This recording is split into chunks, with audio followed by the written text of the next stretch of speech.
Good evening. This is Andrew Lee and Peggy Benedetti with the end of semester news. This semester has been full of memorable events, from the addition of Dr. Germano to the Big Sandy faculty to the annual barn dance. And tonight we'll bring you some of the highlights of this fast-moving semester. We start our review tonight with the event that capped off the first semester, the Semester Success Party. Here's C.W. Davis with the report. On Saturday night, December 26th, the college held its biannual Semester Success Party to celebrate the completion of a successful first semester. The feature of this year's party was a trivia game show, which pitted combined brother and sister dorms against each other. The show was hosted by John Out of Control Hansen. The questions, which came partly from John's facts for the day, tested contestants on their grasp of insignificant information. Sophomores Jim Roxton and Sue White, no relation to Vanna, were the official scorekeepers for the evening.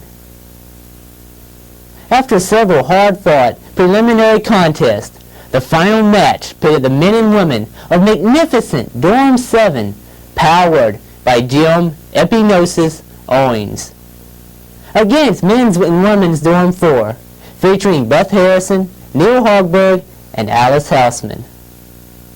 The teams were inspired by the RAs of the two men's dorms, Tim S.M.R. Rule of Dorm 4 and C.W. Hardcore Davis, dictator of Dorm 7. Victory eventually went to the combined men and women of Dorm 4. The evening concluded with entertainment provided by various students, including sophomore Tommy Huber, who performed his personal rendition of Heart of Gold, and sophomore Mark Farmer, who performed one of his original compositions, accompanied by Laura Barron, Debbie McMars, and Tommy. The end-of-semester party was a super fine wrap-up of the first half of the year and got the students fired up for a great winter break. This is C.W. Davis for the end of the semester news. Thank you, C.W. Winter break, of course, was a time for students to go home and relax with their families or to head to Vail on the annual college ski trip. It was also the time, though, when plans started gearing up for the first major activity of the second semester, the speech banquet. C.W. Davis filed this report. The college's annual speech banquet and dance was held Sunday evening, January 24th in the Field House. The theme was a celebration of chivalry. Students put in many hours of hard work to decorate the auditorium to fit the medieval theme. Decorations included a castle which stood on the stage, and regal coats of arms that decorated the sides of the room and added to the atmosphere. The evening began with some fine dining. The food service department, under the direction of Mr. Steve Sparks, prepared a mouth-watering buffet, which was one of the finest meals of the year. Following the meal, Nick Athevelis and Arlene Dion introduced the speakers for the evening. The four speakers had first won a competition in their clubs, then competed against the other first-round winners in the speak-off semifinals. The faculty chose the four winners from the semifinalists. This year's speakers were Gina Caldwell, a sophomore who recounted her first commercial flying experience in her speech entitled Flight Fright. Paul Forrester, who discussed his Little League baseball team and his unseen hero in The Never Noticed All-Star. Married student Sheila Sykes, who shared the lesson she learned from a childhood friend and a family witness.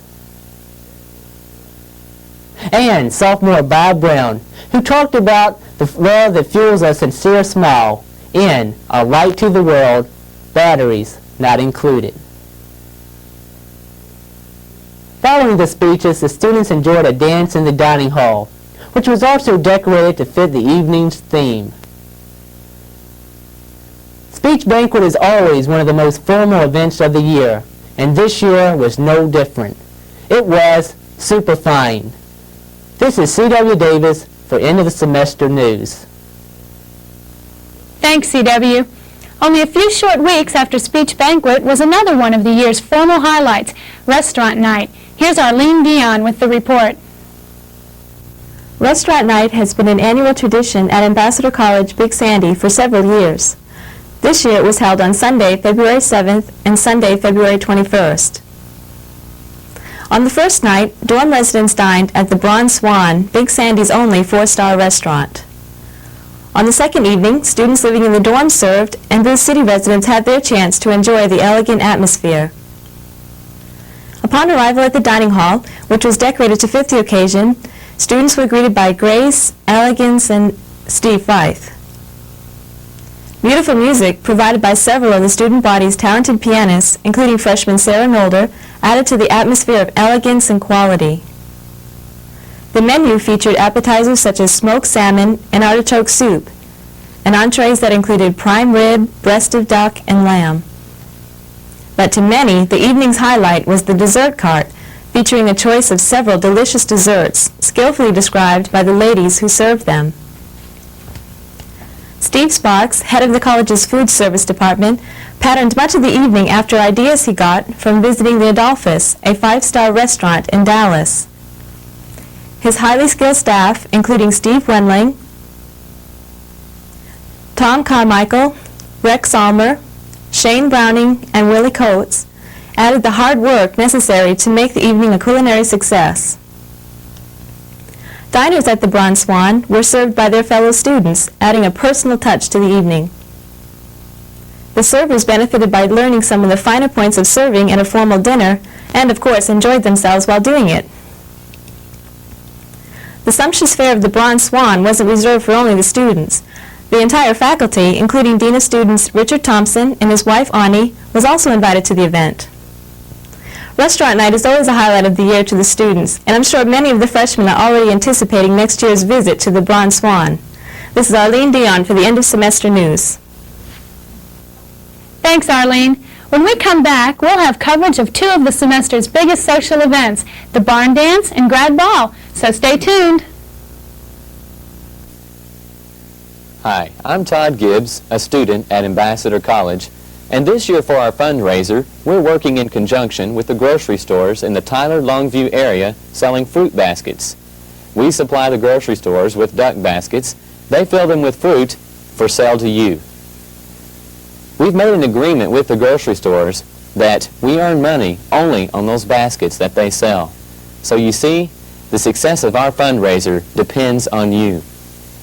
These baskets are made by students at Ambassador and are intended to be useful even when the fruit is gone. They can be used as holders for magazines, flower arrangements, or even refilled and given to a friend. So if you are intending on purchasing a fruit basket soon, look for one of ours at your favorite grocery store. Your support will be greatly appreciated.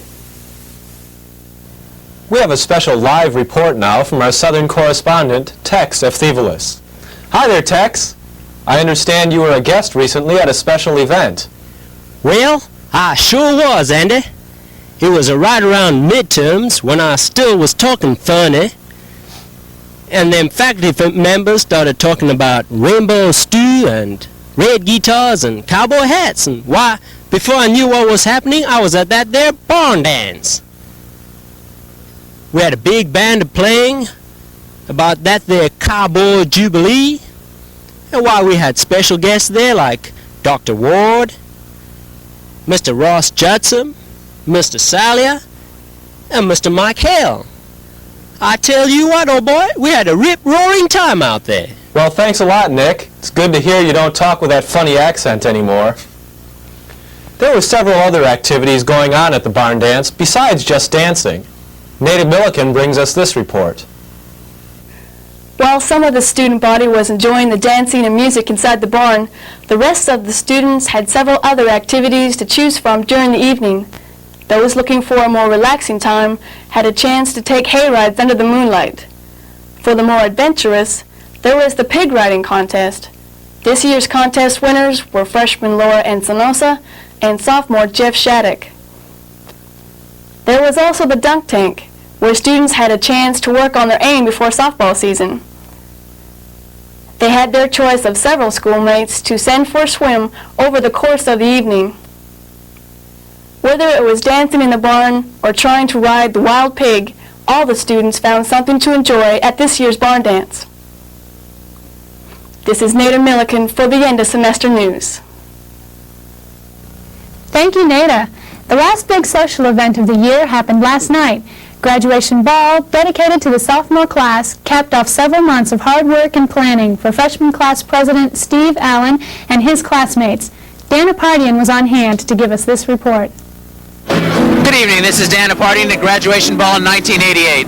With me I have Tim Gander, who's just been announced by the Deputy Chancellor Roderick Meredith as the sophomore class president for this upcoming year.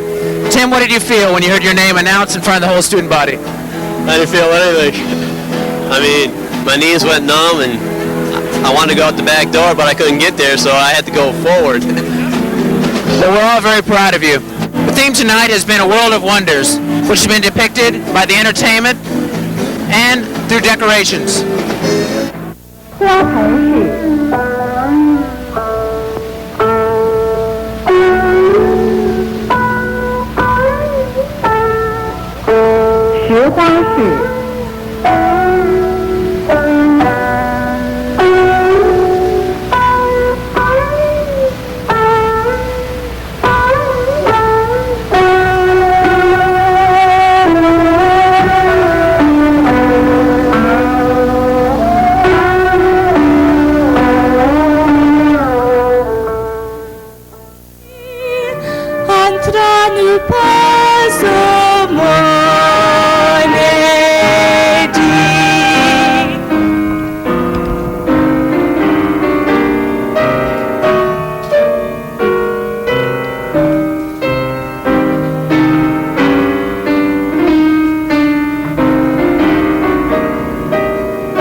Pardian for Grad Ball in 1988.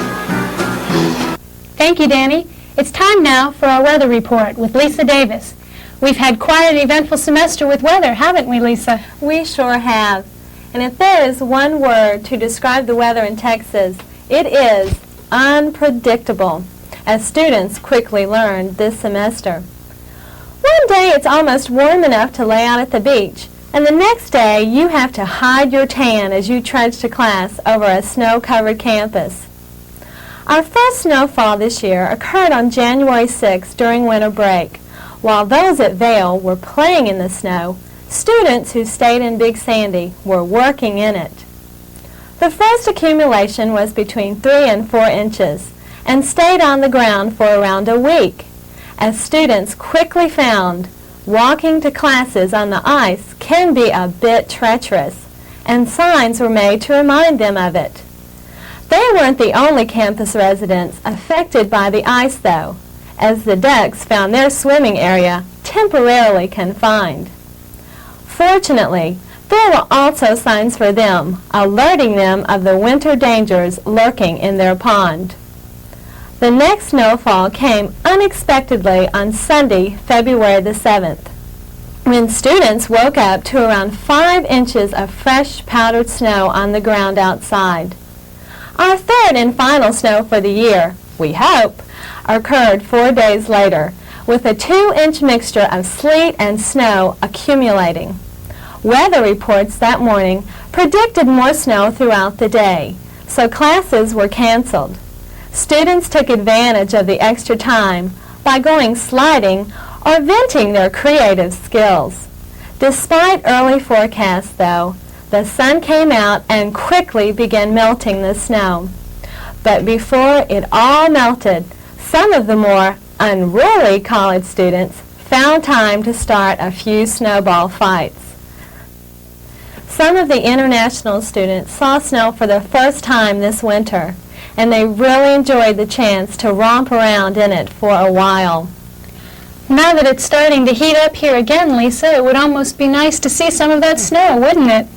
I suppose it would be fun for most of us, but 3 snowfalls in one winter is quite enough. I guess you're right, Lisa. At least we had enough snow this winter to make us Northerners feel welcome. Well, that's right, Peggy. And it sure was nice to be able to throw a few snowballs again. Thanks for that report, Lisa. When we come back, we'll have our sports anchor, Tim Rule, with a review of the semester's biggest sporting events. So don't go away.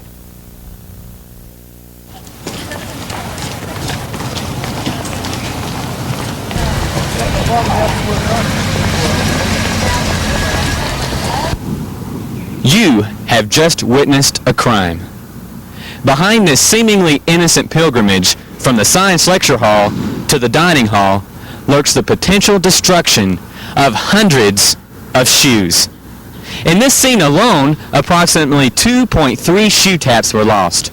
3.7 shoes were scuffed beyond recognition, and 4.2 shoes suffered a total blowout. Are you tired of this happening to you? Oh no! I just bought these!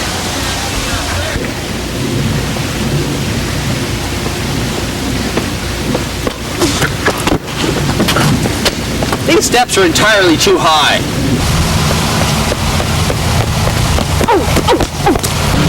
This always happens when I'm in a hurry. All of these problems can be totally eliminated by our product, the Forever New Polyurethane Shoe Guard.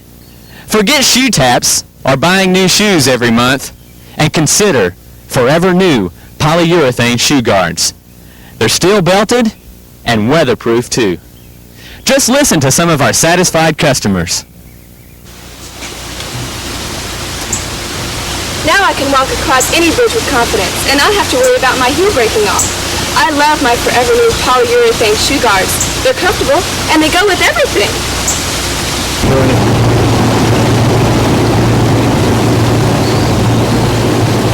Scuffing my shoes on the steps is no longer a problem thanks to the special toe protector on my Forever New Polyurethane Shoe Guards.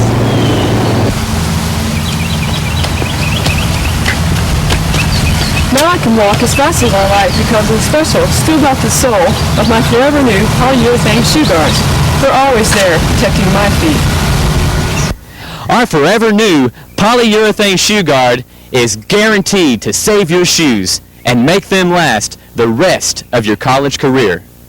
Just drop by the Redwood Room and get yours today.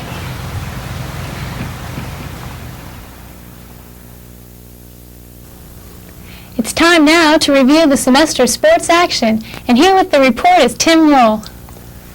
Thanks, Peggy. The volleyball season, which was the main sport during the semester, began right after winter break. Laura Hirschler has our report. Ambassador College Big Sandy's intramural volleyball season was a real hit this year. The program consisted of 4 leagues, men's A and B and women's A and B. There were 5 teams in each of the A leagues, 4 student teams, and a faculty team. The 2 B leagues boasted 4 teams respectively, allowing over 100 students to participate in the volleyball season. Each of the 4 leagues ran a double round-robin tournament, and the season was topped off with men's and women's all-star games, which featured the best players from each of the 2 A leagues.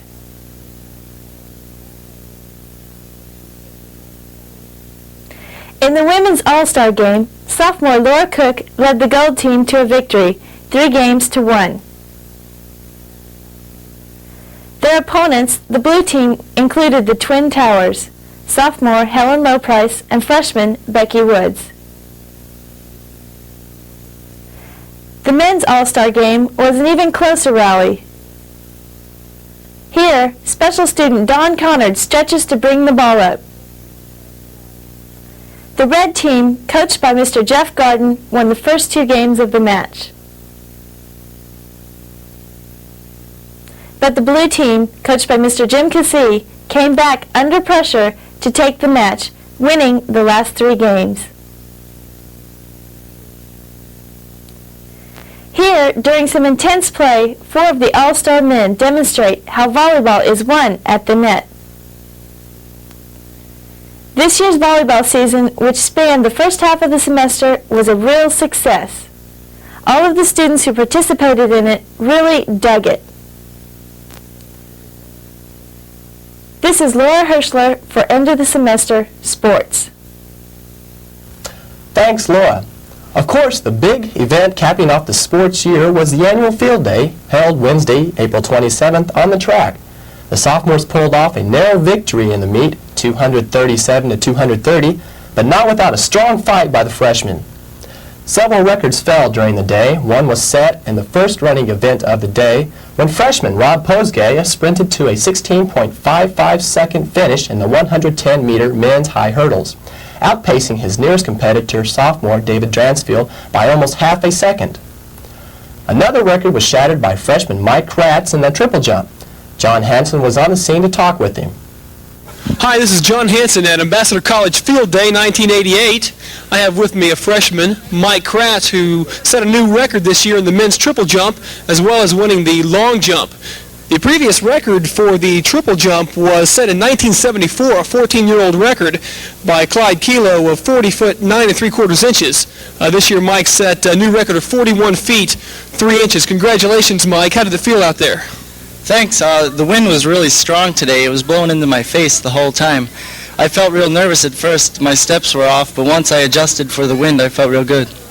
Was this your first jump that you got the record on, or about how many did you have to jump before you got it? I believe it was about my 4th jump into the meet. I had 2 left after I got the record. What is your previous best in the triple jump? Last year in the regional meet, I had 43.3. 43.3, okay, a couple feet difference. What do you think's made the difference there? Well, I think I was in a little bit better shape when I was in the YRU. All right. So Mike Kratz, freshman here, representing his class well with a new world's record. New world's record, not quite, but a new AC record with 41 feet 3 inches. This is John Hansen for Field Day 88. Here's a rundown of all the records that fell on field day.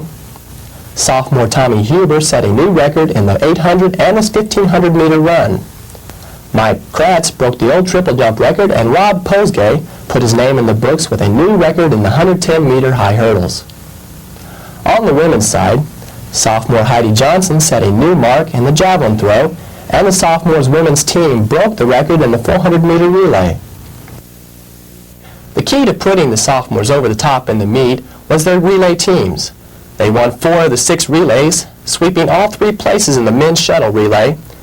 Here we see freshman Brian Hazelton crossing the finish line first in the 400-meter relay, one of the 2 relays of the freshman team won. At the meal that followed the track meet, Deputy Chancellor Roderick Meredith awarded plaques to freshmen Joanne Marshall and sophomore Tommy Huber as the outstanding athletes of the day. The freshmen gave it a good run, but they came up a bit short. Well, Tim, the freshmen did lose a few runners to injuries, didn't they? Yes, they did. Had they had all of the runners been healthy, they might have been able to win the meet. They do look good for next year, though. Thanks, Tim. Well, that brings us to the end of our review for tonight. It's hard to believe that a whole semester has gone by so quickly. Well, it sure is, Peggy. But it does hold a lot of good memories. Before we end our review tonight, I'd like to take this chance, on behalf of all the senior leaders, to thank you for a good year. It's been a pleasure serving you, and we wish you all the best. Good night. Good night.